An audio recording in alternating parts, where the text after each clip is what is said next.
malam tadi telah tular beberapa video berita berkaitan pergaduhan melibatkan warga asing dan juga warga tempatan, di mana berlaku di Kampung Pandan, Kuala Lumpur.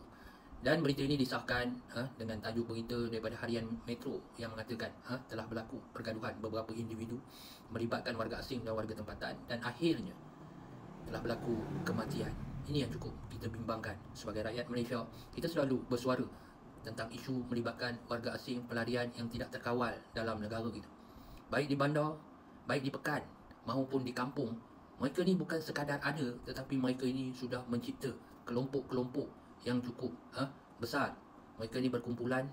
Mereka ni tidak lagi rasa bimbang kalau mereka ni ada kumpulan-kumpulan tertentu. Mereka ni monopoli dan sebagainya. Kita tahu jenayah akan berlaku. Jenayah tidak akan putus. Jenayah akan saja berlaku kepada sesiapa saja. Tetapi yang cukup membimbangkan hari ini, jenayah ini jarang berlaku, melibatkan warga asing, bergaduh bersama dengan warga tempatan dan akhirnya melibatkan kematian. Ini cukup bimbang. Kita harap pihak berkuasa ambil serius berkaitan dengan isu melibatkan warga asing dan pelarian. Kerana apa kita tak nak isu ini akan terus menjadi isu yang besar dan akhirnya akan memecah keamanan, keharmonian dalam negara kita ini yang cukup aman. Jadi terima kasih kepada pihak PDRM kerana cepat mengambil tindakan dan tangkapan.